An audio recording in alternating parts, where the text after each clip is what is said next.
Et salut à tous et bienvenue pour ce troisième épisode du podcast rétro spécial Coupe du Monde 98. Je suis toujours avec Gabi et cette fois-ci on va passer aux phases finales de cette Coupe du Monde et on va commencer tout de suite avec Italie-Norvège, la première affiche de ces huitièmes de finale.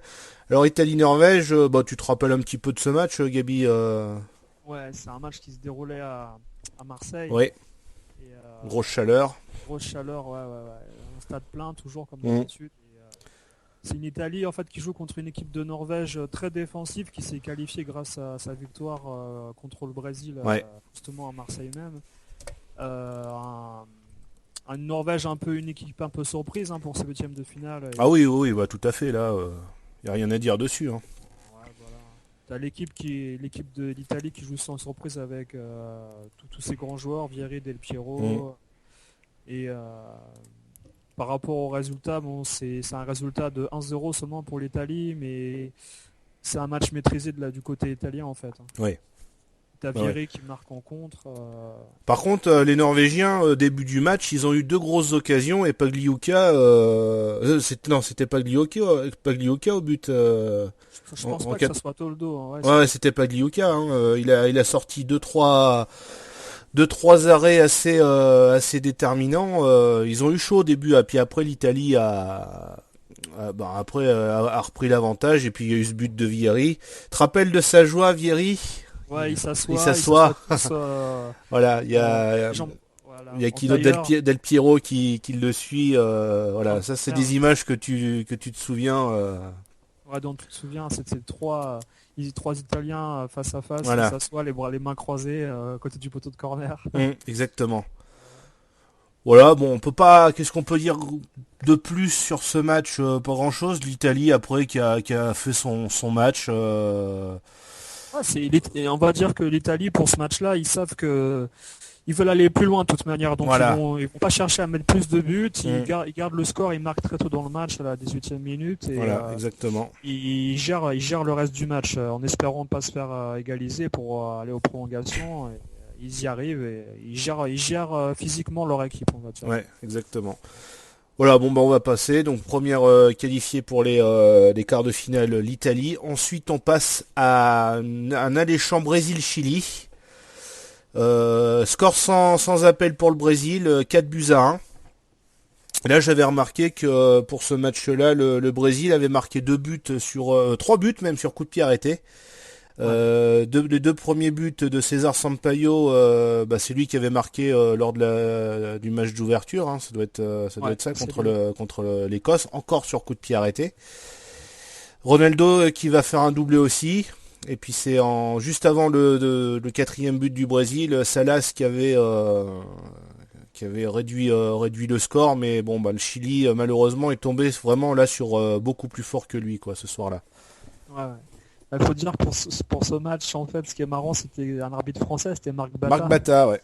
Ouais, un arbitre qui aime bien siffler les coups de pied arrêtés, justement, et mettre des cartons jaunes à tout le monde. Exactement, ouais.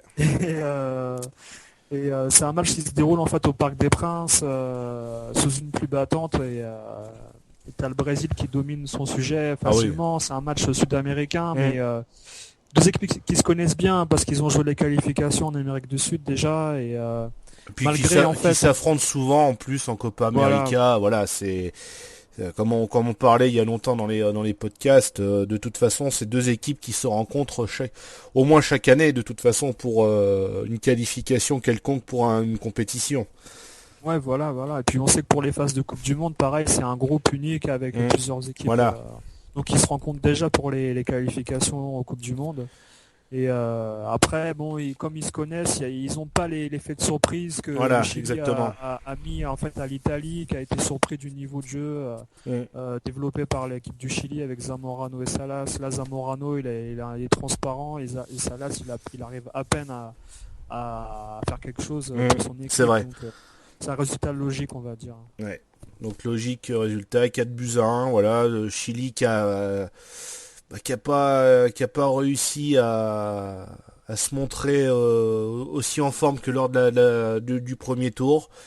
Et ça, Ouais. et ça paye cash, quoi. 4-1. Donc le Chili qui sort tout de même par la grande porte parce que voilà, on les voyait. Ouais, ils jouent contre le tenant du titre en On fait. joue contre le tenant du titre. Ils ont fait un premier tour qui était agréable. Voilà, ils avaient fait 2 partout contre l'Italie. Ça avait déjà été une grosse surprise lors du premier tour. Et puis ils ont pas gagné un match en fait lors du premier tour, mais ils ont montré des choses très intéressantes. Hein. Un football qu'on n'avait pas l'habitude de voir habituellement.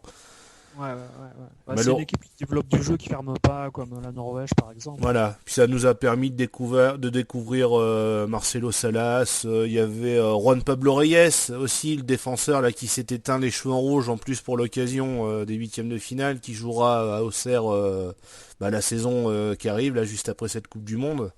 Et l'entraîneur du Chili justement, c'était pas Bielsa ou Sampaoli déjà? Alors là, Nelson Acosta. Acosta, d'accord. Et Alors aucune idée de son parcours. Il a joué, oui, si j'ai son parcours de footballeur, il a joué principalement en Uruguay et au Chili. Donc le Chili qui perd 4 buts à 1. On passe à l'autre match. Alors on va pas passer au match de la France tout de suite, on en reparlera à la fin. L'autre match, Nigeria-Danemark. Et là pareil, score sans appel, 4 buts à 1 pour le Danemark.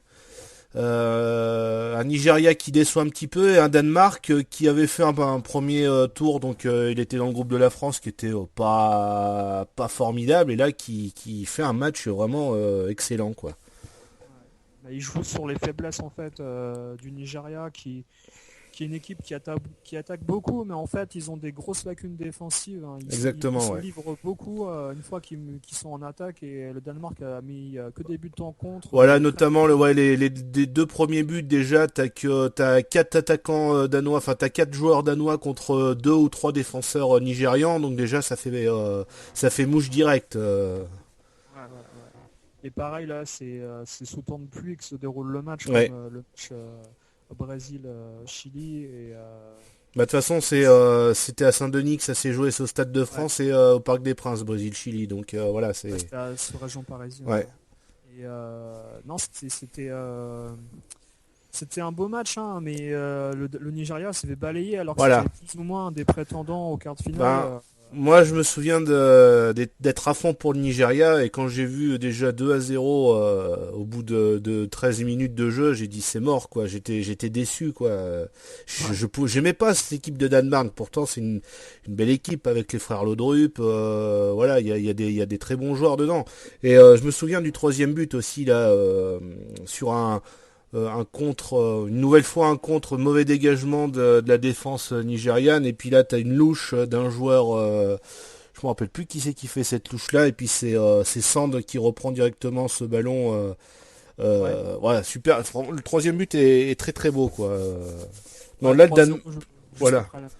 Ouais, juste après la mi-temps, et là, bon, bah, il n'y a pas photo, quoi. Le Danemark a vraiment été plus fort et qui a vraiment qui a fait une très très bonne prestation, parce que tu sais, tu peux gagner 4-1, et puis le match, il est pas forcément beau à voir. Là, le Danemark a fait vraiment des bonnes phases de jeu, c'était vraiment agréable ce match, en fait. Ah ouais, c'était un super match, hein, niveau attaque, engagement, intensité, c'était un vrai spectacle. Mm. Hein. Puis bon, c'est vrai que Malheureusement, t'attendais un peu plus aussi du Nigeria, parce que voilà, en 94, ils avaient fait une très belle Coupe du Monde, en 96, les JO, ils les avaient remportés, donc t'avais à peu près les mêmes joueurs que pour, enfin, t'avais les mêmes joueurs que pour les JO, mais voilà, ils sont tombés aussi contre plus fort qu'eux, quoi. puis malheureusement leur gardien, dont je sais plus le nom, tu te Roufaille, souviens du nom? Peter Roufaille. Ouais, voilà, Peter Offaï. C'est vraiment pas un bon gardien. Hein, Non, il relâchait tout. voilà, Ouais, au lieu de mettre dégager du point, il essayait de capter les ballons, mais il savait pas les capter. Donc exactement. malheureusement, ils sont pris 1 ou 2 buts durant le match. Ah bah il sur relâche, ce- voilà, le premier but déjà, je crois il relâche le ballon, c'est Moller qui marque, voilà, enfin c'est, non, le premier but c'est pas ça, mais il y a un des buts dans Le la, deuxième, il y a un coup franc en fait. ouais, c'est le Et, coup franc, ce coup franc de Brian Laudrup qui est vraiment formidable, et je crois que c'est le dernier but, Helveg, ça doit être celui-là où il y a eu un relâchement du gardien, voilà, bon le 4-1, c'est le score est c'est plié, et puis voilà quoi. De toute façon, ils auraient pas pu revenir le Nigeria de toute façon. Non, mais c'est vrai que le Danemark a déployé un jeu magnifique. C'est vrai. On va voir dans les quarts de finale qui vont donner du fil à retordre au Brésil. Exactement. Voilà, donc victoire du Danemark 4-1 qui est qualifié pour les quarts de finale. Ensuite, on passe à Allemagne-Mexique et victoire des Allemands 2-1, mais que ce fut dur pour ces Allemands qui commencent déjà à montrer des signes inquiétants de fatigue, et puis l'Allemagne qui est malheureusement sur le déclin à ce moment-là. Le Mexique qui ouvre le score à la 47e minute par Hernandez. Et c'est un penalty, je crois. non, en fait c'est Ils ratent un penalty, je crois. Ils ont un penalty, mais il le manque ou quelque chose. Ouais, je crois que ça doit être ça, mais c'est qu'en fait c'est dans la surface, il élimine deux joueurs, je crois, et puis il vient marquer. Donc il marque à la 47e minute, et quoi, quelques minutes plus tard, le Mexique aurait même pu marquer un deuxième but. Et c'est une frappe qui, en fait, c'est Kopke qui détourne le ballon sur le poteau. Et là, je pense qu'à 2-0, le match était plié. Il aurait été plié, de toute façon. Mais bon, l'Allemagne qui retrouve un petit peu le sourire à la 75e minute avec Klinsmann. Alors c'est un but assez chanceux quand même. Bon, là, je te parle, j'ai re-regardé les buts hier. C'est pour ça que ça me... En résumé, c'est pour ça que je me suis un petit peu rafraîchi la mémoire pour pas dire n'importe quoi. Et là, c'est sur un centre, et en fait, si tu veux, t'as un défenseur mexicain qui a possibilité de dégager ce ballon, mais ça lui passe entre les jambes, et ben en fait, après, t'as Klinsmann qui reprend du plat du pied, et voilà, c'est vraiment un but chanceux.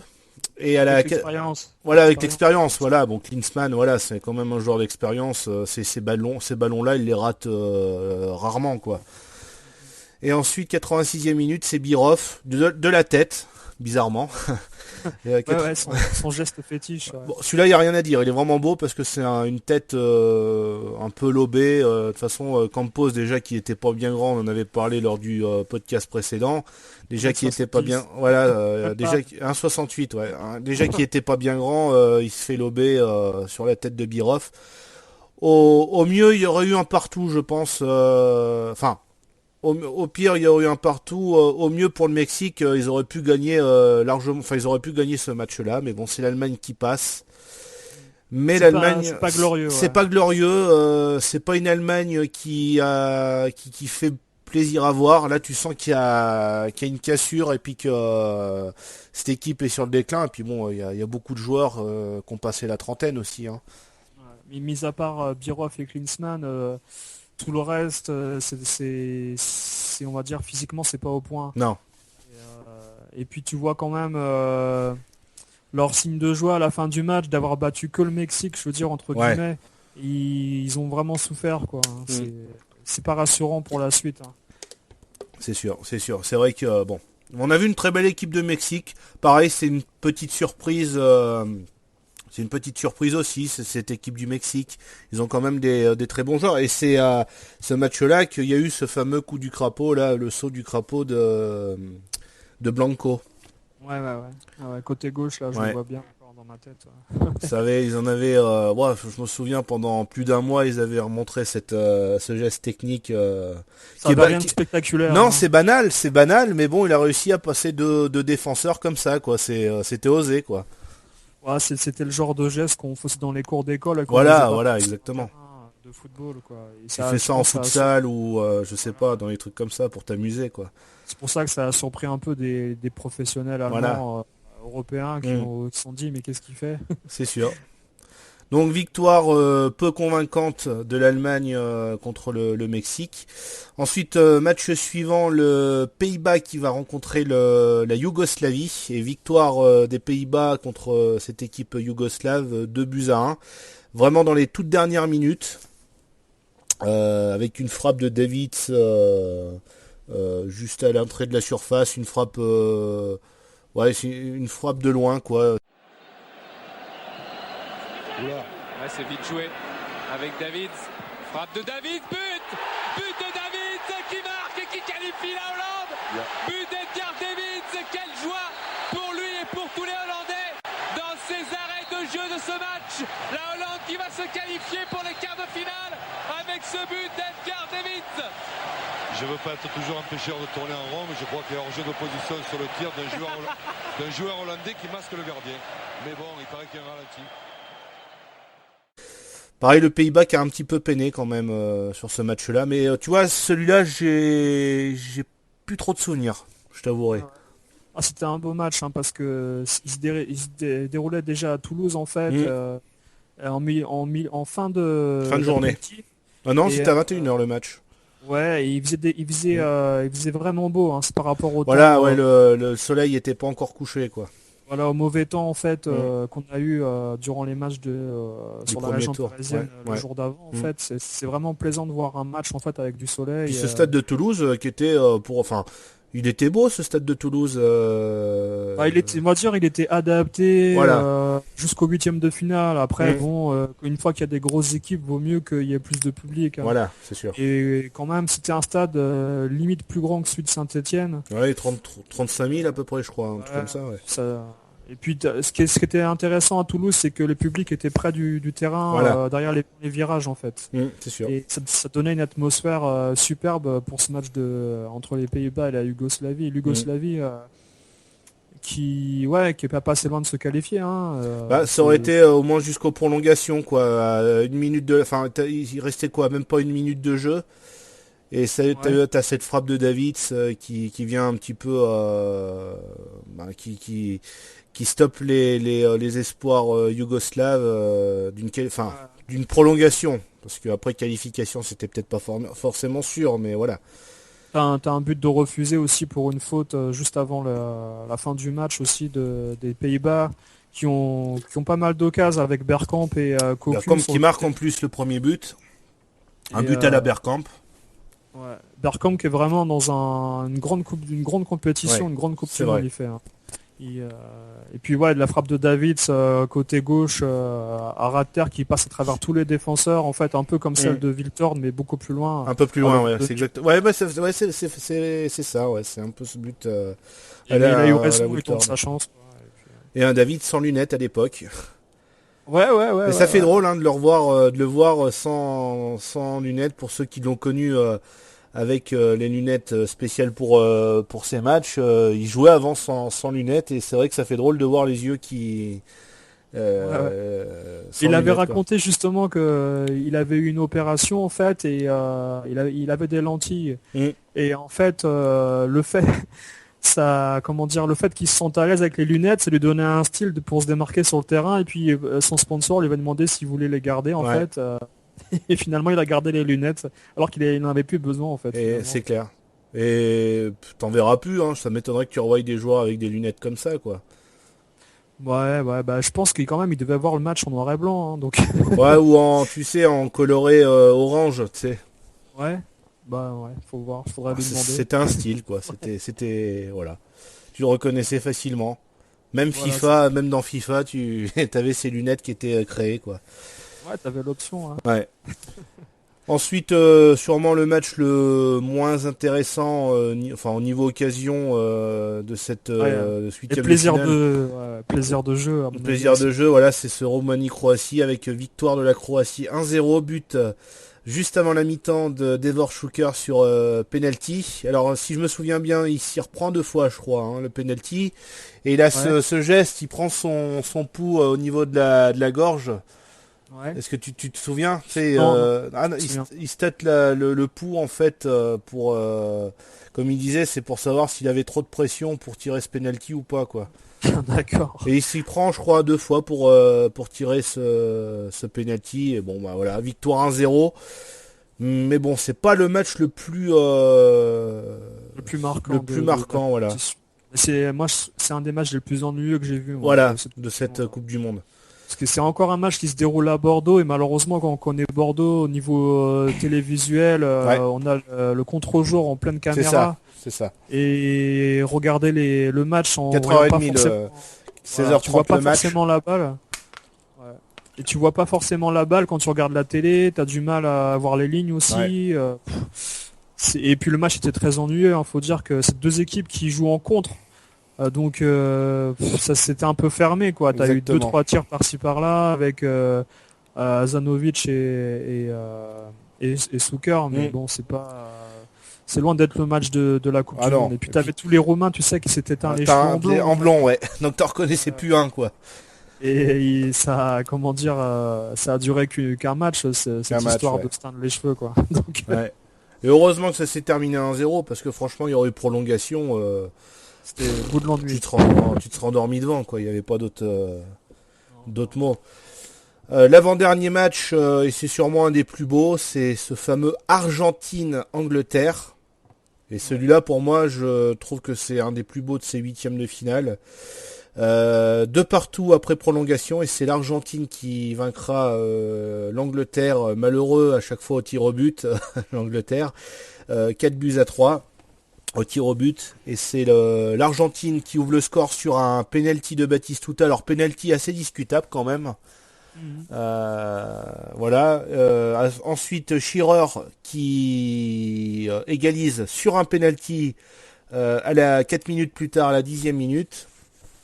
Et ensuite, but d'un jeune inconnu. C'est vrai qu'à l'époque, il n'était pas très connu. C'était sa première saison en plus à Liverpool. Il s'agit de Michael Owen et qui vient marquer un but sublime, une échappée.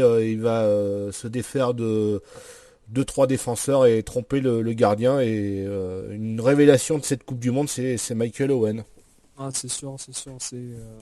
Michael Owen, c'est comment dire, c'est un peu le Rooney de 2004. Ouais, voilà, c'est ça. Qui se révèle en fait et qui est révélé aux yeux du monde avec cette Coupe du Monde et il y a Beckham qui est encore sur le terrain au moment donné où l'Angleterre gagne. On en reviendra après. Je pense, on parlera des tirs au but. On reviendra du cas Beckham. Et c'est Beckham qui fait la passe à Michael Owen. Il part aux limites du hors-jeu près de la ligne médiane et il traverse tout le comme une anguille. Et comme avec il disait, sa façon de dribbler, voilà. il est irrattrapable. Il emmène son ballon et puis il frappe sous la barre. C'est un peu le match que l'Angleterre n'aurait jamais dû perdre. Ils auraient jamais dû perdre. Et c'est vrai que ce but d'Owen, donc le fait, ça devient la révélation un petit peu de cette Coupe du Monde. Owen, qui moi, pour mon avis, il n'aurait jamais dû quitter Liverpool. Parce qu'après, donc, il est parti au Real et ça s'est très mal passé. Je pense que ça l'a coupé dans son élan d'être parti au Real. C'est vrai que c'est toujours un peu le problème des... C'est un peu le début de la starisation. Voilà. 98 avec depuis 1 an et demi l'arrêt Bosman qui a permis à tous les grands joueurs de partir à l'étranger et puis tu as tous les grands clubs qui veulent faire de leur équipe les plus grands avec les plus grands joueurs du monde actuels et le Real Madrid a essayé d'enchaîner il est resté 7 ans à Liverpool. C'était vraiment un mec, 297 matchs joués pour 158 buts marqués. C'est pas rien non plus, quoi. Hein. C'est bien. Et puis après, de saison 2004-2005, là où le Real Madrid a envie d'avoir la meilleure équipe possible, 45 matchs, 18 buts. Bon, pour un attaquant, c'est pas. Puis bon, c'est pas 45 matchs complets. Hein. C'est des bouts de match qui jouent au bout d'un moment. Hein. Ouais. Puis après, c'est succession de clubs sans être vraiment brillants comme avant, quoi. Ah, c'est sûr. Ouais. Mais après, dans le match dont on parle, t'as quand même une illégalisation de la... superbe, magnifique. Superbe, voilà. On comprend un peu à la... Comment dire... c'est une combinaison. T'as Batistuta qui fait semblant de frapper. Je m'en rappelle plus qui c'est qui fait la passe pour Zanetti. Je m'en rappelle plus. J'arrive pas à voir non plus. Je sais plus. Et Zanetti qui rentre dans la surface et qui frappe du gauche, je crois. Et ça termine en lucarne, superbe. Franchement, celui-là, il est vraiment beau, hein, ce but aussi. Hein. Ouais, il est beau. C'est un peu un but du genre de la Suède de 94 avec, Henrik Larsson et Brolin. Ah oui. Avait combiné. C'est vrai. Et puis voilà, tout ça en première période. Donc déjà, à la 45e minute de jeu, tu avais déjà 2 partout. C'était vraiment un beau spectacle, un stade Geoffroy-Guichard. C'est plein. Vérone qui fait la Vérone, ouais, voilà. Un stade Geoffroy-Guichard blindé, une belle ambiance. Franchement, c'est vraiment une condition idéale pour un match exceptionnel. À 2 partout, tu te dis, mais ça va être génial. La seconde période, elle va être sensationnelle. Et malheureusement, deuxième période, aucun but de marqué. Alors, s'il y avait je me souviens, Campbell qui avait marqué sur un... je me rappelle plus si c'est un coup franc sur corner. Il avait marqué de la tête, et là on siffle une faute. Et en regardant en regardant le ralenti, franchement, c'est sévère la faute. Hein. Vraiment, si tu as l'occasion de revoir la vidéo en entier, parce que tu peux trouver le match en entier. Hein, je trouve que c'est sévère hein, la faute. Hein, normalement, elle méritait de gagner l'équipe d'Angleterre. Hein. Malheureusement, tu vois, là, je suis en train de revoir l'action de Beckham qui arrive juste avant ou après le but de Campbell. Ouais.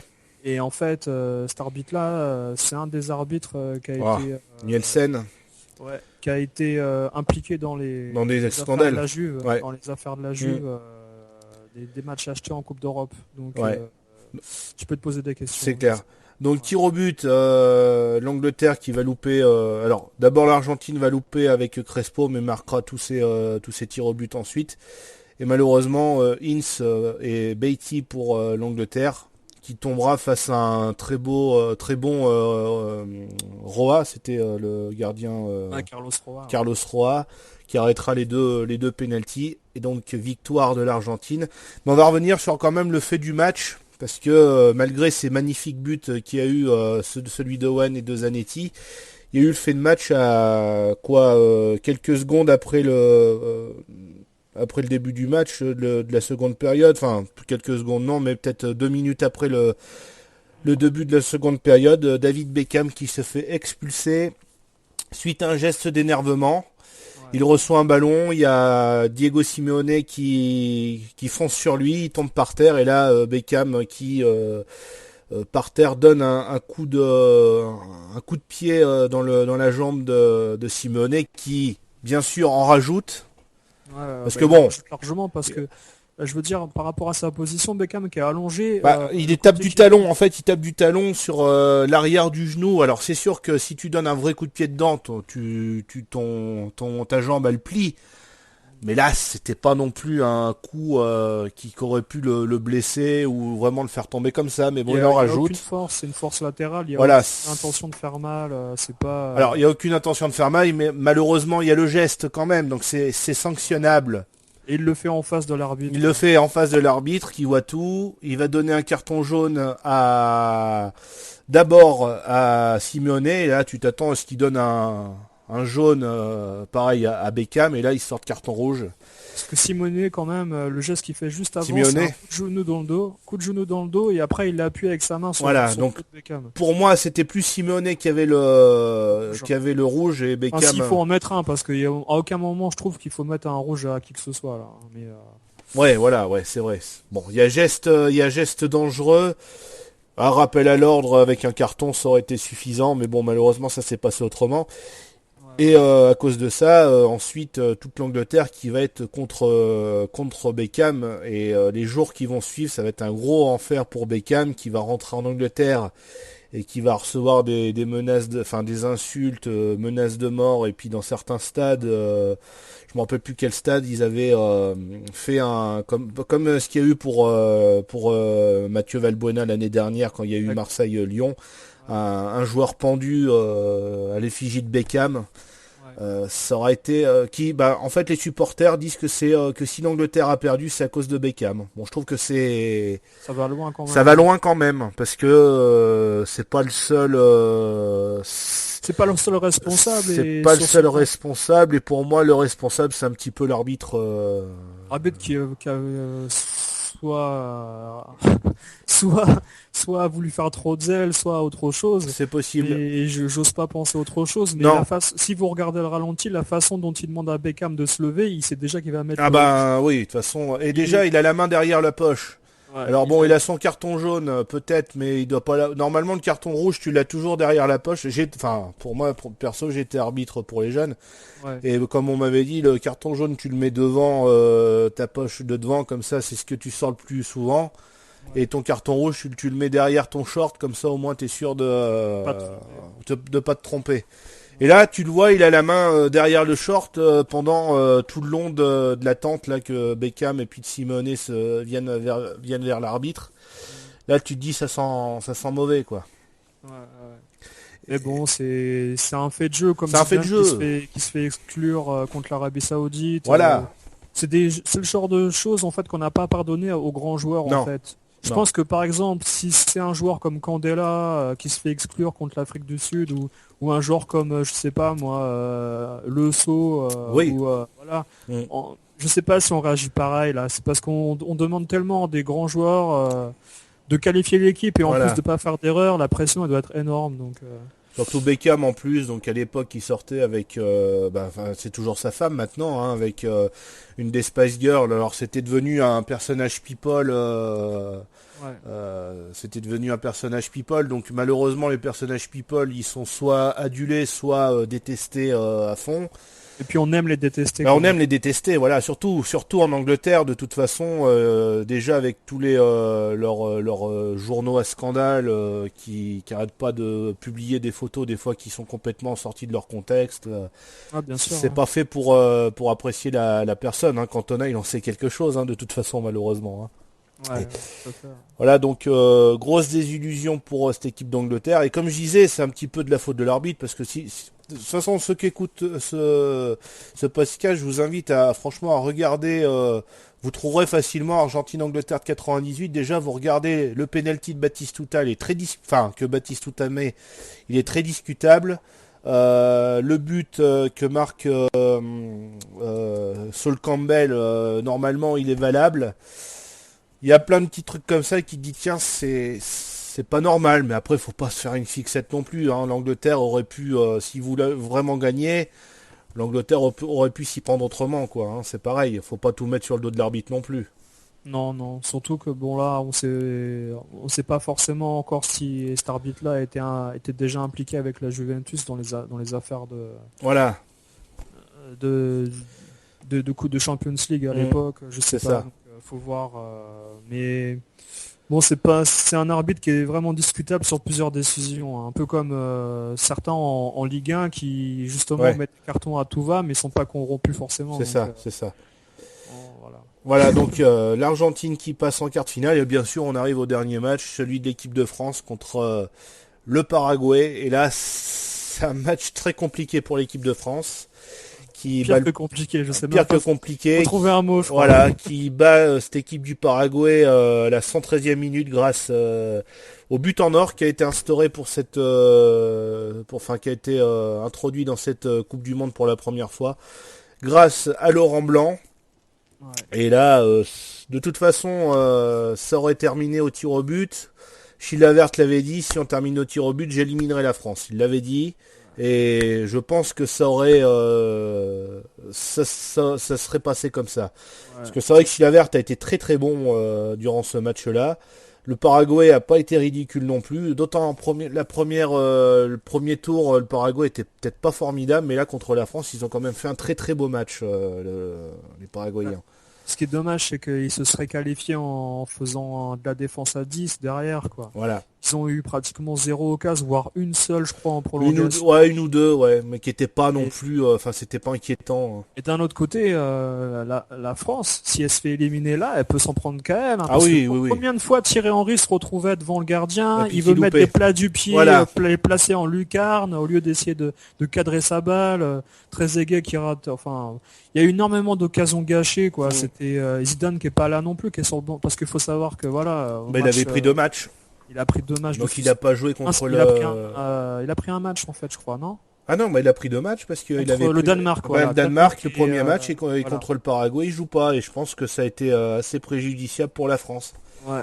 Et bon voilà, t'as un milieu créatif qui disparaît, et puis la France qui va jouer en possession de balle, mais en faisant une espèce de passe à 10 devant les 16 mètres du Paraguay. Ouais. Et à aucun moment ils arrivent à trouver une bonne position de tir pour marquer.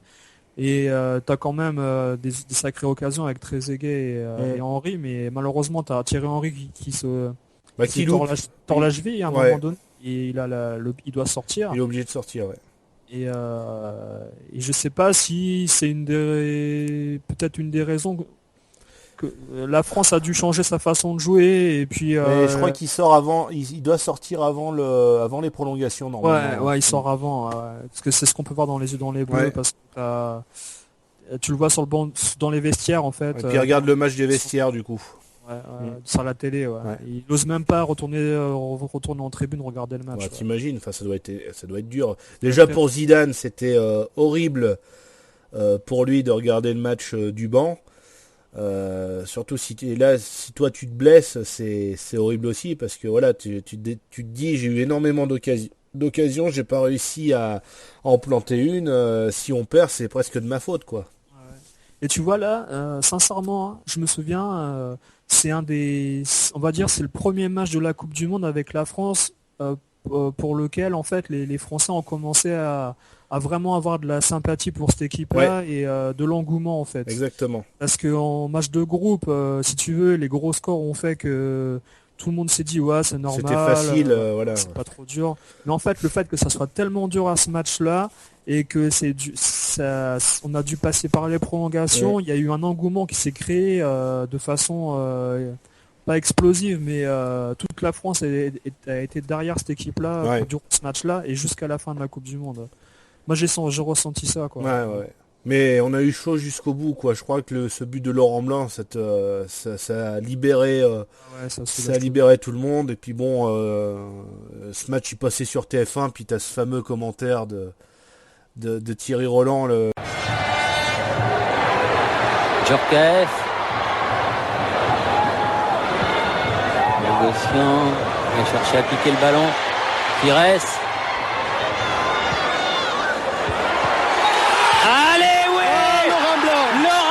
Qui sauve la maison. Le but en or. Laurent Blanc qui sauve la maison alors qu'il restait 8 minutes.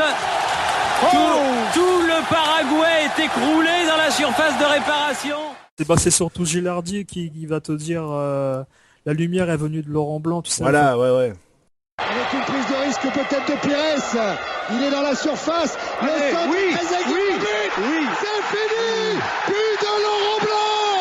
La France est qualifiée pour les quarts de finale de la Coupe du Monde. La lumière est venue de Laurent Blanc. Mais moi j'ai regardé le match sur TF1. J'ai regardé sur TF1. Ça reste mythique. Ça reste mythique ces commentaires de Thierry Roland, surtout pour cette Coupe du Monde, parce que pareil, eux, ils sont chauvins comme nous, de toute façon. Ils étaient aussi contents que nous que la France se gagne, de toute façon, c'est normal. Tu te souviens les commentaires à la fin du match pendant les prolongations, c'était allez. Il y avait plus aucun commentaire. C'était bon, et maintenant c'est bon, on le met celui-là. Et puis là, après, le but de Laurent Blanc, là, c'est l'explosion de joie. Et t'as des moments où il parle pas tellement c'est tendu. Mais ce match-là, on aurait pu. De toute façon, tir au but, je suis pas sûr qu'on passait. De toute façon, tout le monde l'a dit. Tu sentais que c'était des guerriers. T'avais Chilavert qui avait remonté toute l'équipe à l'entrée des prolongations, dans les couloirs du vestiaire. C'était impressionnant. C'était des guerriers. Aucun n'aurait lâché. Ils auraient tout fait. Moi, je compare pas ça à Marseille-Belgrade de 91, mais presque. C'est une équipe soudée, le Paraguay, avec moins de talent que Belgrade. Mais ils vont tout faire pour ne pas perdre et aller gagner aux prolongations et aux tirs au but, parce qu'ils savent que techniquement, ils sont largement moins forts que la France. C'est vrai. Mais ils ont joué avec les Corones, le Paraguay. Mais après, c'est le genre d'équipe, tu vois, qui élimine le gros, mais en quart de finale, ils se font sortir 4-5-0, quoi. Ils se font défoncer par l'Italie, de toute façon. Mais c'est ça, ils éliminent. Pour eux, de toute façon, ça aurait été une Coupe du Monde réussie. Ils ont réussi à éliminer le pays hôte. Qu'est-ce que tu veux, après, le quart de finale, tu le joues tranquille. Quitte à te prendre une toise, c'est pas grave, t'as au moins fait un bon premier tour, t'as battu le pays hôte en 8e de finale, c'est tout bénef, quoi. Ouais, parce que l'histoire de me dire que c'est une équipe qui aurait pu faire autant que la Bulgarie. Non. J'y crois pas du tout. Non, parce que, comme tu dis, de toute façon, ils ont passé leur temps à défendre, mais au bout d'un moment, si l'équipe qui attaque est pas conne, ils vont essayer de trouver un autre style de jeu, et puis au bout d'un moment ça rentre. La France a bien prouvé qu'elle pouvait marquer. Puis le but il est beau quand même, c'est une bonne action de jeu. Trezeguet Pires qui se démène, il dribble 2-3 défenseurs, il fait un tout petit centre, une passe en hauteur de Trezeguet qui remet de la tête pour Laurent Blanc qui la reprend de demi-volée. Voilà, ça pouvait être que comme ça le but, ça pouvait pas être autrement. Ouais, il fallait combiner, ouais. Et donc voilà pour ces huitièmes de finale, donc la France qui passe en quart de finale. On arrive à ces quarts de finale. On va d'abord passer par un superbe Brésil-Danemark. Victoire des Brésiliens 3-2. Et là, quel match du Brésil, même du Danemark. Je trouve que ce match-là, il est vraiment... c'est un des plus beaux de ces quarts de finale. Dans un beau stade de Nantes en plus. Voilà, encore une fois, le Brésil qui joue à Nantes. Alors il y a un peu moins de maillots jaunes, mais bon, voilà, le Brésil qui fait une superbe démonstration. Et pourtant, c'est le Danemark qui marque à la 2e minute. Le Brésil qui n'est pas encore dans son match. Et c'est le Danemark qui ouvre le score. Ensuite, Bebeto va égaliser. Ensuite, c'est Rivaldo qui va, à la 27e minute de jeu, donner l'avantage au Brésil.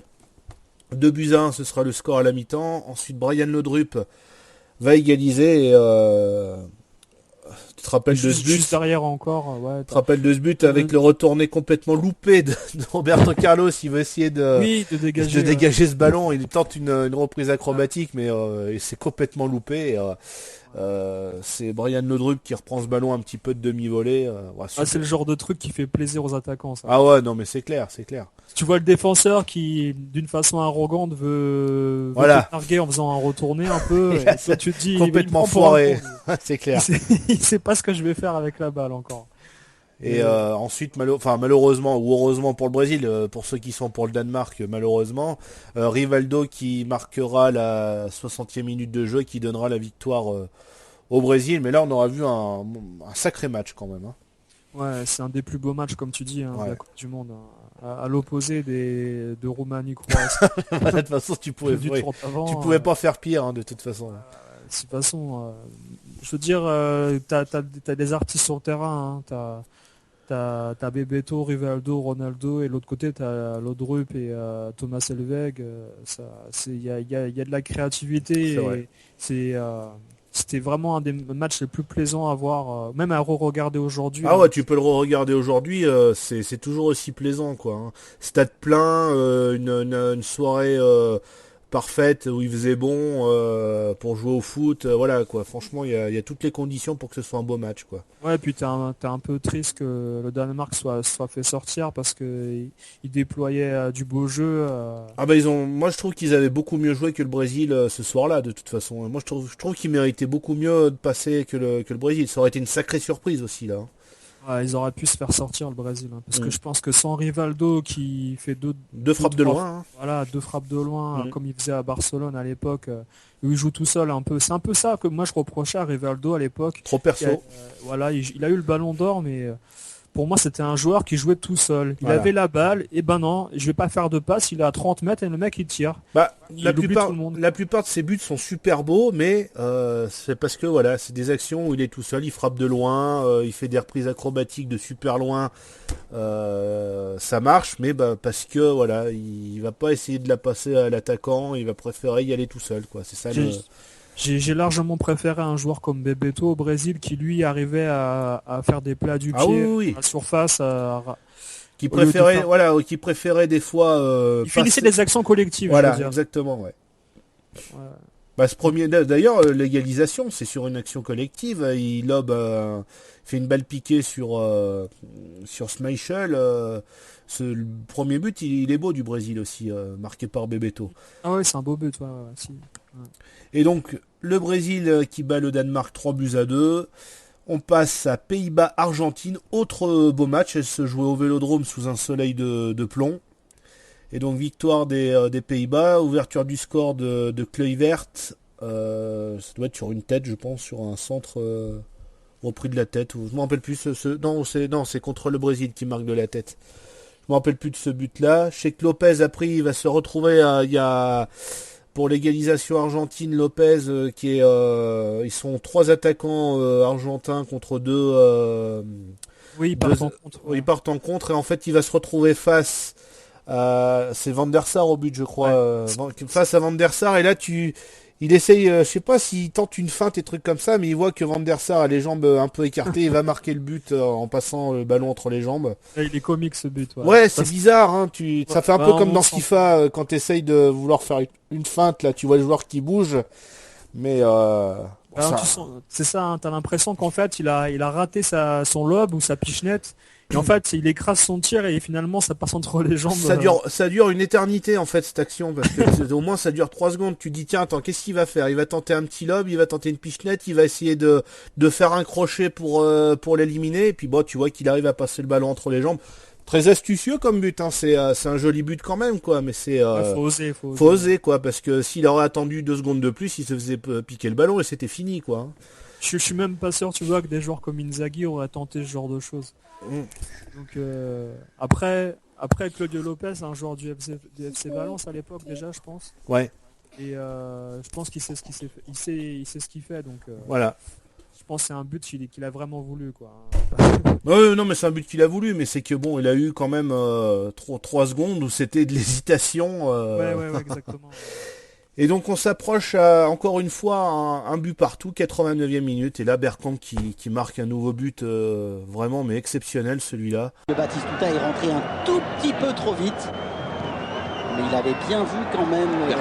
Bergkamp pour le contrôle, Bergkamp pour la frappe et peut-être pour la victoire finale des Pays-Bas. 1 minute avant la fin du temps réglementaire, Bergkamp rentre dans l'histoire et permet aux Pays-Bas de mener 2-1.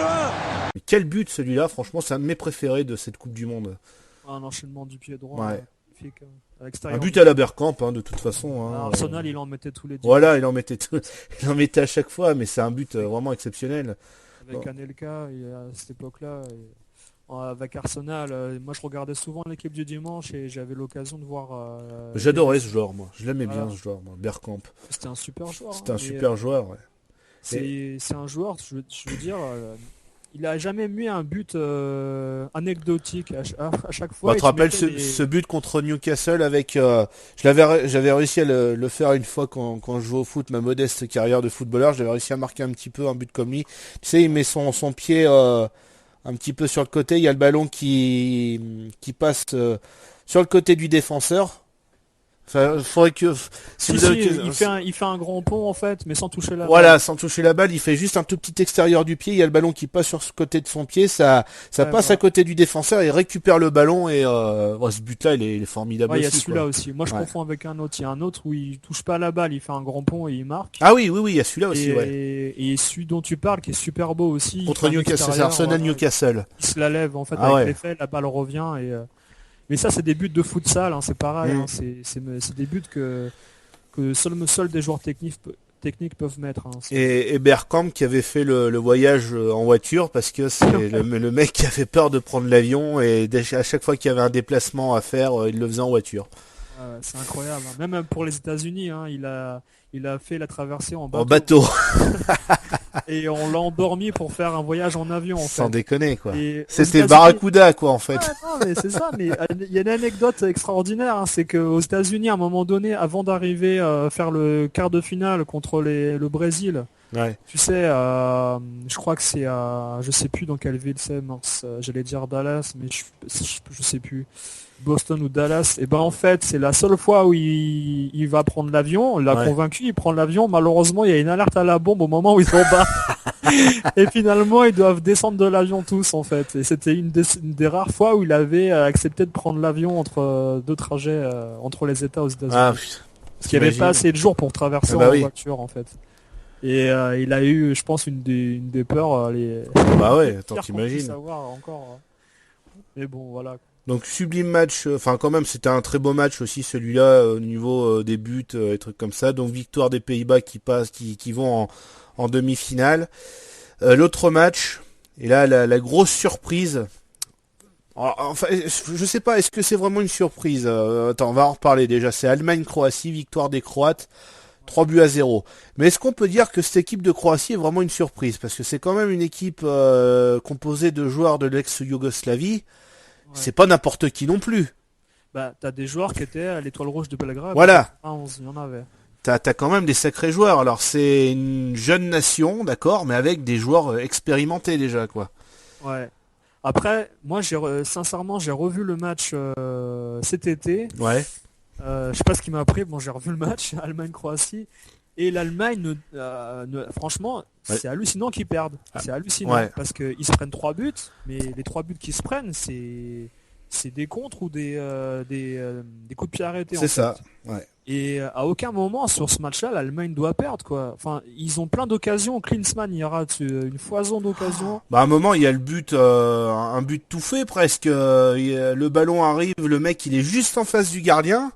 Ouais. Et en fait, il tire sur le gardien, quoi. Au lieu d'essayer de placer sa frappe, il va tirer sur le gardien, quoi. Il y a plein de trucs comme ça qui montrent que l'Allemagne, c'est plus l'Allemagne de 80, sont pas efficaces, c'est plus l'Allemagne de 90, c'est plus l'Allemagne de 96, quoi. Tu vois, tu vois là la lente descente des Allemands aux enfers, quoi. C'est ça le gros problème, quoi. Alors, en fait, ils se prennent des buts sur des erreurs d'inattention dues, je pense, à la fatigue, moi, ouais. tu vois. Mm. Et pourtant, ils maîtrisent le match. Hein. C'est un peu, moi, ça m'a un peu rappelé le match qu'ils ont fait contre la Bulgarie en 94, le quart de finale, oui. Qu'ils perdent. Et en fait, ce qui se passe dans ce match-là, c'est que Rudi Voller, pareil, il rate plein d'occasions. T'as des frappes qui finissent à ras des poteaux. Il y a rien qui rentre. Et petit à petit, on arrive vers la 60e minute et il y a un coup de fringale énorme. Et physiquement, ils y sont plus, quoi. Ouais. Et là, dans ce match-là, c'est pareil. À la 80e, avec l'usure, la Croatie, elle enfonce le clou avec 2 buts de suite. Mm. Et avec Davor Šuker et Vlahovic. En fait, tu penses que la Croatie est largement supérieure sur le résultat du match. Mais tu te dis que moi je pense que tactiquement l'entraîneur a pas été bon là. C'était Bertivox. Bertivox, ouais. Et il a fait jouer la même équipe sans faire tourner et ça lui a joué des tours. Moi je compare un peu ça, tu sais, à des mecs un peu comme Domenech, beaucoup plus tard, qui faisaient toujours rentrer le même Govou à telle minute, même. Il n'y avait pas de turnover dans cette équipe. Et l'Allemagne physiquement elle a pas tenu toute la compétition. Voilà, exactement. Et donc victoire 3-0 de la Croatie. Matthäus qui devient le deuxième joueur à faire 5 Coupes du Monde d'affilée. C'est quand même un beau record. Hein. Avec le Mexicain, c'était Carbaral, je crois, dans les années 50-60. Deuxième joueur à faire donc 5 Coupes du Monde. Et malheureusement, l'Allemagne qui passe à la trappe. Et l'Allemagne, on verra hein, par la suite en l'Euro 2000, ce sera une catastrophe. Il y aura cette Coupe du Monde 2002 où ils iront jusqu'en finale avec un renouvellement de joueurs. Et encore, pas beaucoup. Je pense que la nouvelle génération de l'Allemagne, ce sera à partir de 2006. Ouais, je pense, enfin c'est mon avis, mais je crois que le renouvellement ce sera à partir de la Coupe du Monde de 2006, justement chez eux. C'est vrai que pendant 4 ans, l'Allemagne elle disparaît des radars entre 98 et 2000, c'était une catastrophe l'Euro. Hein. En 2000, ils se prennent des 3-0. Ah ouais. Par le Portugal chez eux, enfin aux Pays-Bas, je veux dire. Mais non, même tu vois, hein, la Coupe du Monde 2002, ils arrivent en finale, mais leur premier tour, le premier tour déjà il est facile. Déjà le premier tour il est facile. Ils tombent contre l'Arabie Saoudite, ils gagnent 8-0. Enfin tu vois, c'est un premier tour assez facile. Ils n'ont pas non plus un parcours semé d'embûches quoi. Ouais. Puis c'est une des Coupes du Monde les plus faussées. Ouais voilà. Avec les problèmes d'arbitrage. J'aimerais bien, tu vois, je pense que je me disais, ça sert peut-être à rien, mais je pense qu'on fera un rétro-podcast sur cette Coupe du Monde 2002. Parce que, après tout, il y a beaucoup de choses à dire sur cette Coupe du Monde déjà. Ouais. Elle n'est pas forcément intéressante, mais il y a beaucoup de choses à dire, mais voilà, du mauvais côté, quoi. Il y a beaucoup de choses qui se sont passées, et je pense que ça pourrait faire, pas en 4 parties, mais un truc rapide à dire sur cette Coupe du Monde, quoi. Et donc voilà, donc l'Allemagne qui perd 3-0. Et on passe au dernier match, le match de la France. France-Italie. Et une nouvelle fois, aucun but lors du temps réglementaire. Il n'y aura aucun but lors des prolongations. Et encore, l'Italie aurait pu marquer un but. Je me souviens, c'est qui? C'est Vieri ou Baggio qui frappe et ça passe à même lui dans le ralenti. Il dit ça passe. Il dit ça passe à 2 cm du poteau. Et la France qui battra donc cette équipe d'Italie 4-3. Mais que ce fut dur pour la France. Ça avait bien commencé pourtant, parce que je me souviens que Djorkaeff et Zidane c'est le retour de Zidane en fait, au Stade de France après sa suspension. Et le match, la première mi-temps est vraiment pour les Français. Ils donnent tout pour essayer de marquer. T'as des frappes d'Emmanuel Petit aussi, je me souviens, à ras des poteaux. Mais malheureusement, il y a un gros manque d'efficacité, un peu comme contre le Paraguay, ça continue. Et là, il n'y a plus Thierry Henry par contre non plus. Enfin, il va rentrer plus tard, je crois, mais il n'est pas titulaire.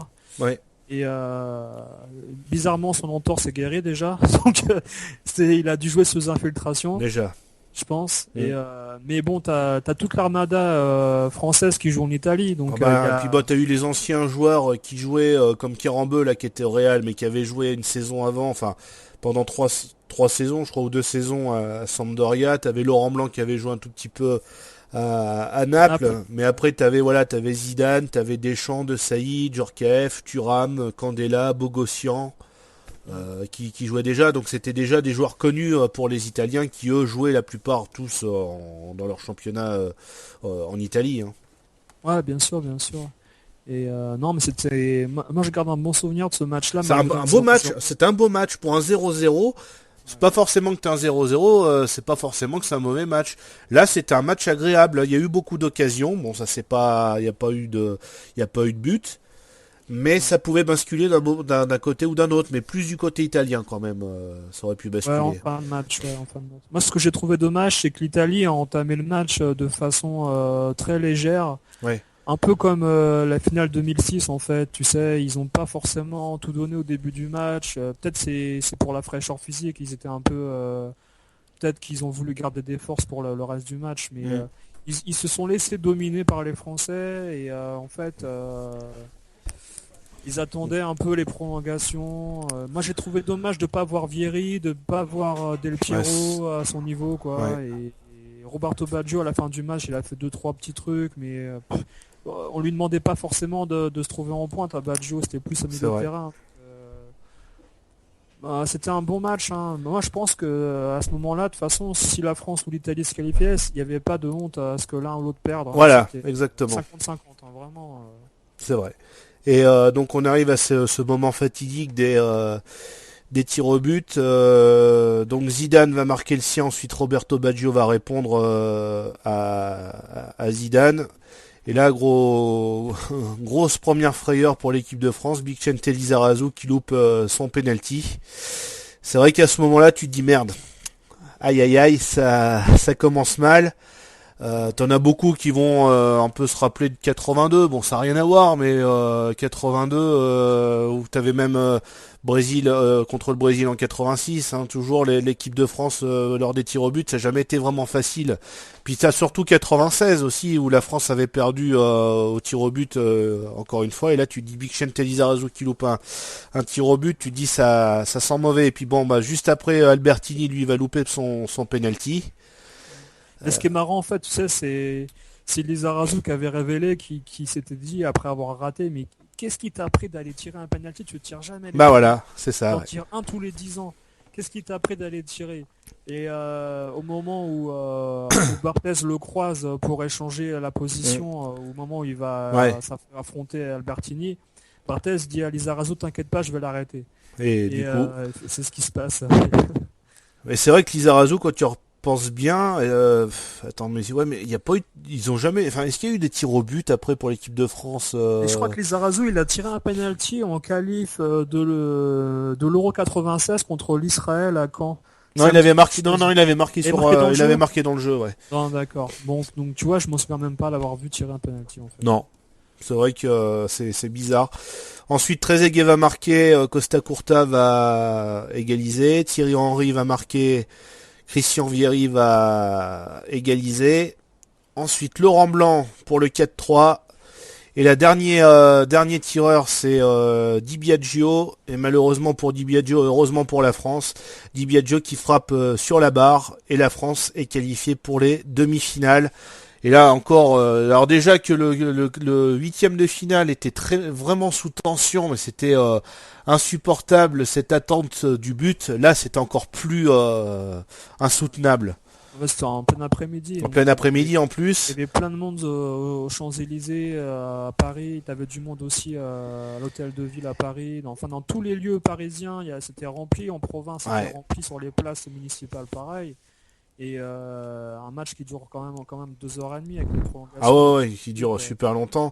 Et je me souviens de...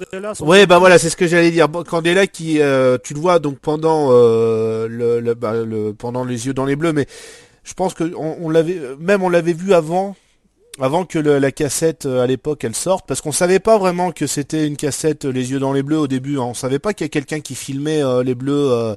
C'est passé sur Canal Plus en avant-première. Voilà. Et peut-être 1 mois ou 2 mois après la Coupe du Monde. Voilà, et il disait c'est bon, lui il va le louper, on a gagné.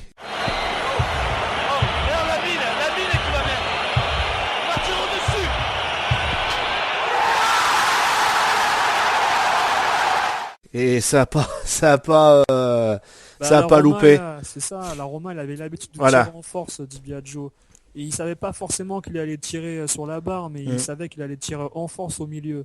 Et il l'a même pas cadré, donc tant mieux. Ouais, tant mieux. Et donc la France qui se qualifie pour les demi-finales. Et c'est à partir de France-Italie, même un petit peu avant que ça commençait à chanter la chanson de Gloria Gaynor.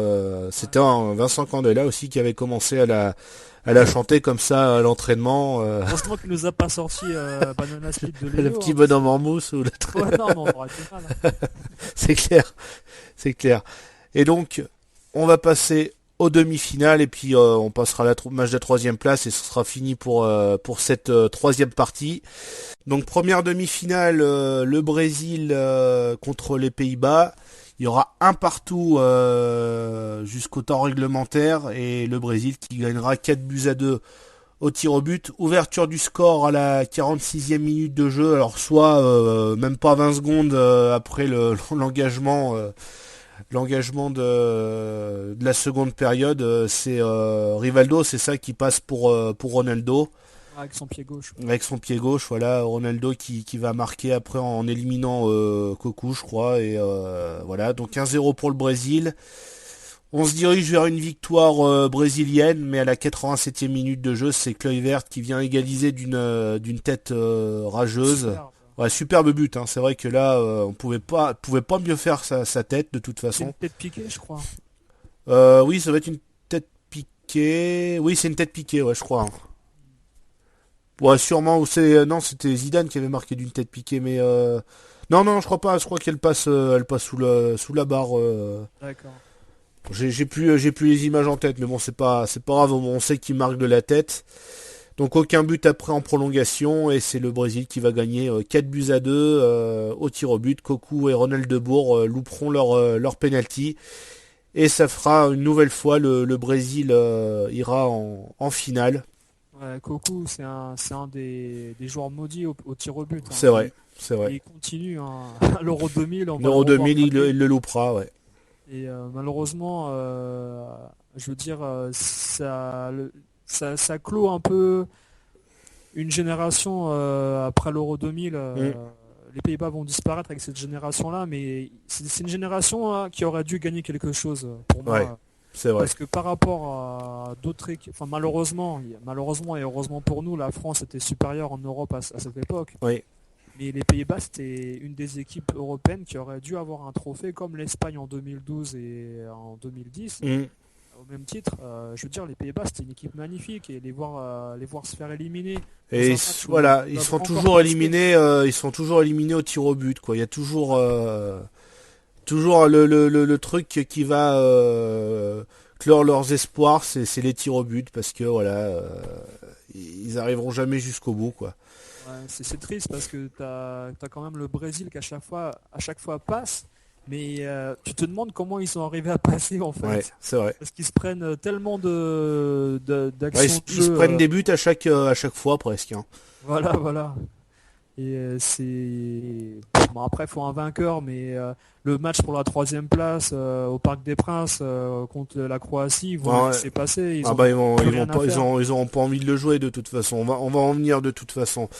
Et la deuxième demi-finale, ça se joue au Stade de France et c'est France-Croatie. L'équipe de France qui va bien jouer les 20 premières minutes et après mythique engueulade à la mi-temps d'Aimé Jacquet justement à cause de ça. Et donc la Croatie qui va ensuite dominer la première période et qui marquera la 46e minute de jeu pas longtemps après le coup d'envoi grâce à Davor Šuker. Ouais.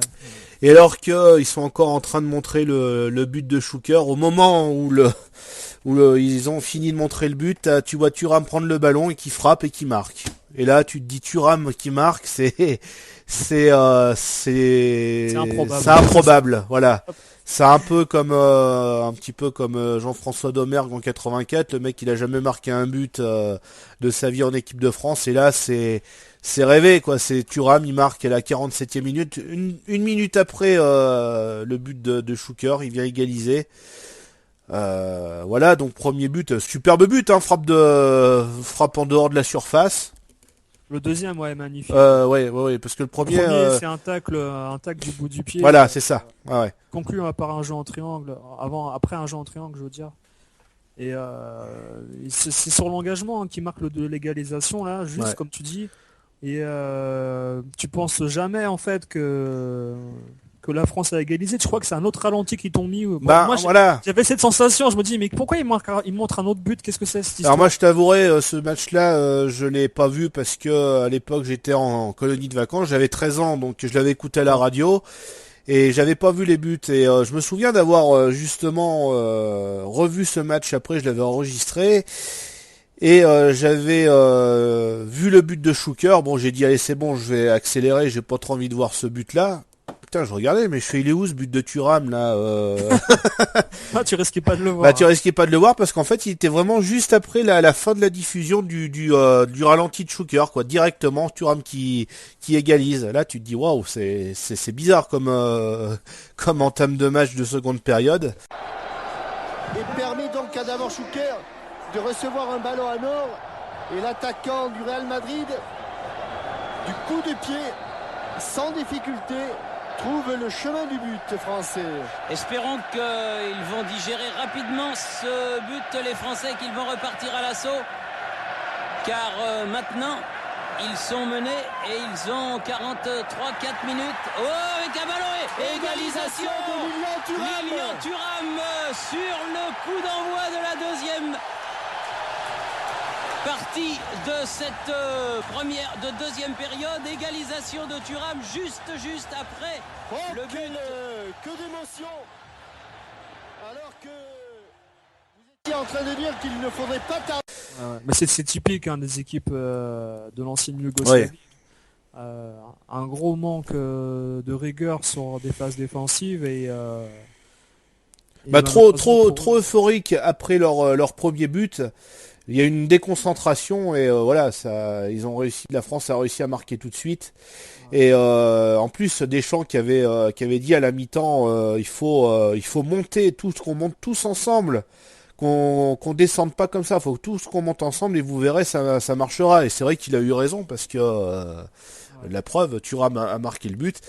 Et Thuram qui fera un truc inimaginable, qui va marquer un doublé. Zidane. Mais l'instinct du buteur est toujours là.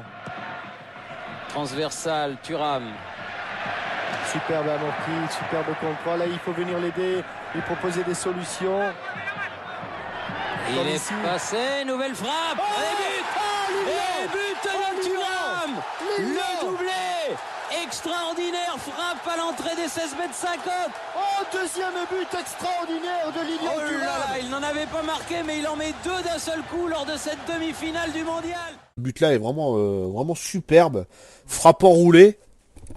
Une frappe enroulée qui trompe une nouvelle fois le gardien croate. Et 2-1 pour la France avec cette fameuse joie de Thuram qui met son index À la James Bond. Ouais. À la James Bond, il se dit mais c'est pas possible quoi. C'est vrai que ce geste-là, il restera dans les annales. Hein. Ceux qui ont connu cette Coupe du Monde, ils savent tout de suite de quoi on parle. Mais tu sais quoi, c'est mythique. Tu sais, à l'Emirates Stadium en Angleterre, t'as Thierry Henry avec son geste de buteur devant le stade. Ouais. Et moi, j'aurais adoré, par exemple, qu'au Stade de France, il te fasse une ou deux statues avec des moments Thuram. mythiques de Coupe du Monde. Ouais, mais bon, tu sais, en France, on n'a pas la même culture. On n'a pas la même culture footballistique. On en parle assez avec Retroplay de cette culture en France. On n'a pas cette culture, malheureusement. On fera pas de statut de joueurs mythiques ou de ceux qu'on... Peut-être que lui n'a pas voulu non plus après. Hein, c'est possible. Et, ce qui est encore plus impossible, c'est que l'idée leur soit venue, quoi. Je pense que ça, c'est encore plus improbable. Ça. Ah ouais, non mais c'est sûr. C'est sûr. Et ça aurait été beau, hein, parce que tu sais, il n'y a pas de... Je sais même pas s'il existe un musée mémorial comme ça, un peu sur France 90. Ah non. Mais des musées du foot, est-ce que tu en as beaucoup en France à part Saint-Étienne? Qui a fait son musée il y a à Lyon, hein, même à Lyon, ils ont eu 7 titres les gars et je pense ouais. À Marseille, c'est vraiment le mini musée que tu peux aller voir, mais vraiment tout petit avec juste les coupes que tu vois dans le. Alors je sais pas, je suis pas allé au nouveau stade, alors je sais pas si maintenant ils ont fait un nouveau truc, mais je sais qu'à l'époque. Marseille, il y avait quelque chose. C'était dans la boutique officielle du club, juste à côté du stade, que tu pouvais voir la Ligue des Champions et trucs comme ça. Mais sinon, moi Saint-Étienne, j'y étais allé en 2012. Il était sur le point d'être terminé. J'ai pas eu la chance de le voir, mais ils allaient faire le musée. Mais en France, on n'a pas cette culture. Et pourtant, pourquoi on n'aurait pas le droit d'avoir un musée? Chaque club pourrait avoir un musée. Même le club qui a pas forcément gagné quelque chose, mais ils ont toujours eu des parcours peut-être atypiques dans les Coupes de France. Ils ont eu des joueurs emblématiques, même pas forcément les plus connus, mais bon, je comprends pas pourquoi on n'a pas cette culture de... Là, entre guillemets, tu vois, le fait qu'il n'y ait pas de mémoire en fait dans les clubs des anciens joueurs, des anciens trophées, ça contribue à créer du footix entre guillemets. Voilà, c'est ça, exactement. T'as des supporters du moment en fait qui s'intéressent au club parce qu'ils gagnent. Et voilà. À Paris, c'est exactement. C'est ce qui se passe malheureusement. C'est ce qui se passe malheureusement. Et Paris, t'as deux boutiques immenses avec des maillots ceci cela, mais aucun. T'as vu ce qui s'est passé justement l'autre fois pour Marseille-Bordeaux, là les ultras qui avaient placardé des affiches au mur en disant vos vêtements, les supporters du Bayern. Non, attends, c'est quoi qu'ils avaient mis? C'était maillot du Bayern. De Dortmund, de Chelsea, c'est bien beau, mais c'est apporté dans leur stade. Il n'y a aucun support. Vous êtes supporter de l'OM, alors portez des habits de l'OM et venez supporter l'OM. Il fait, vous étiez où il y a 3 matchs et vous serez où dans 6 matchs? Tu vois, donc c'est vrai qu'il y a... c'est pire à Paris, dis-toi. Oui, je sais bien. Tu sais que même en 98 ou 96, hein, quand moi je me baladais à Paris avant d'aller au Parc des Princes ou quoi, t'avais pas mal de gens qui critiquaient l'équipe en disant ils sont nuls, ils sont ci, cela. Et puis en 96, quand on a gagné, ils étaient tous là à chanter. Hein. Ils connaissaient même pas la moitié des non. joueurs de l'équipe. Donc, mais ça fait partie de cet engouement de 98 avec des gens qui s'intéressaient pas au football. Moi je vois mes parents, c'est vrai que mon père regardait un petit peu le foot comme ça, mais sans vraiment s'y intéresser.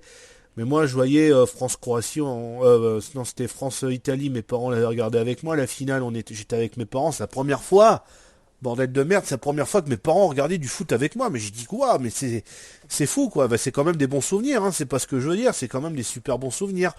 Mais ça intéressait n'importe qui et malheureusement après c'était un peu dans l'extrême parce que certains connaissaient rien et osaient donner leur culture footballistique qui était limitée à rien du tout quoi. Ouais, limité à Sophie Talman. Voilà, c'est ça. Entre autres. Quelqu'un qui s'intéresse au hippisme et puis qui connaissait strictement rien au foot quoi. Enfin bref. Et donc la France qui mène 2-1 à la 69e minute de jeu, qui aurait pu dans les toutes dernières minutes se faire rejoindre par je me rappelle plus si c'est Vlahovic, ça devait être Vlahovic qui avait failli égaliser dans les toutes dernières minutes de jeu, mais bon, coup de sifflet final et là la France qui est libérée et la France qui enfin va atteindre pour la première fois de son existence la finale de la Coupe du Monde après 3 échecs, celle de 58, de 82 et de 86.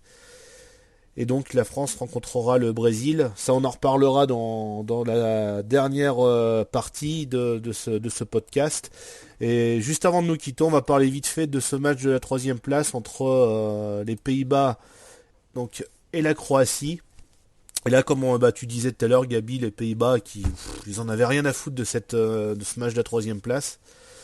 T'avais des supporters français dans la tribune en plus. Ouais. Forcément beaucoup de Hollandais et de Croates qui s'étaient déplacés. Et le public chantait "On est en finale". Voilà. Voilà, et donc les Hollandais et les Croates. Voilà. Et donc c'était l'ambiance du match, c'était un match de gala. Bon, ça a joué, hein. Ça a pas fait un match, tu sais. c'était quand même. Voilà, ça a joué quand même, c'est sûr. Mais... Là, la Croatie voulait vraiment finir 3e par contre. Hein, ouais. Tous ces joueurs en première période de toute façon. Hein. Ouais, Devorchukar qui finit meilleur buteur de la Coupe du Monde, je crois. 6 matchs. 6 matchs en 7 6 buts en 7 matchs, pardon. Voilà. Et puis non, même je crois que Davids il a pas forcément envie de jouer non plus. Je suis même pas sûr qu'il soit sur le terrain, je me souviens plus. Mais t'as une équipe vraiment démoralisée des Pays-Bas et c'est un match d'exhibition. Moi sincèrement les matchs pour la 3e place en Coupe du Monde, je suis pas trop pour. Non, parce que tu vois les joueurs sont démotivés. Voilà. Ouais. C'est une telle déception de pas être en finale et c'est un peu tu sais une consolante mais qui est plus là pour je sais pas moi, c'est à la limite, faudrait pas donner de 3e place, quoi. Faudrait s'arrêter en demi, puis faire finale. Comme pour la Coupe d'Europe, quoi. Pas de match de 3e place. Ouais. Surtout que à l'Euro 2016, t'avais autant de matchs, je crois qu'en 98, je pense. C'est ça, hein, si je me trompe pas. Un tout petit peu moins, ouais. C'est d'accord, mais je veux dire voilà, c'est pas forcément le nombre de matchs qui compte que tu as joué, hein. C'est plus la déception à la fin de la compétition. Moi je connais pas vraiment de joueurs qui ont envie de jouer une 3e place quand ils se sont fait sortir. Peut-être la Croatie parce que voilà, c'était leur première Coupe du Monde, ils avaient envie d'aller vraiment, ils étaient déçus entre guillemets, mais bon pour eux c'était quand même le parcours rêvé et puis terminer 3e, c'est vraiment avec les honneurs, quoi. Hein. Pour leur première Coupe du Monde, terminer 3e, c'est quand même un sacré parcours, quoi. De toute façon, ils n'auront jamais reconnu ça après. Non, c'est certain, mais après, comme c'est un pays déjà compliqué dans le sang, les racines. Arriver là, c'est pas que c'était un exploit pour eux, mais c'était une revanche sur leur histoire. Exactement. Pour montrer que les joueurs croates étaient supérieurs, je sais pas, aux joueurs bosniaques ou aux joueurs serbes. Voilà, c'est vraiment une partie de leur histoire qu'ils ont joué sur cette compétition. Et donc voilà, tu veux rajouter quelque chose sur... Non, on peut juste dire que voilà, Devorchukar, meilleur buteur de la Coupe du Monde. C'est pas démérité en plus. Hein, Et puis c'est un grand joueur. C'est pour une fois qu'on a un grand joueur. Voilà. Et après, bon, la finale, on en parlera plus tard. On en reparlera, voilà, lors de la 4e et dernier épisode, on parlera de cette finale et puis un petit peu de l'engouement d'après Coupe du Monde. Voilà, c'est tout ce qu'on pouvait dire sur ces phases finales. Je te remercie, hein, Gabi, d'avoir une nouvelle fois participé. J'espère que pour cette 4e épisode, on essaiera d'avoir au moins une personne en plus pour avoir un autre avis d'époque. Et puis voilà. Et écoutez, bonne fin de journée à vous et à très bientôt pour ce 4e épisode. Salut Gabi et à bientôt. Salut.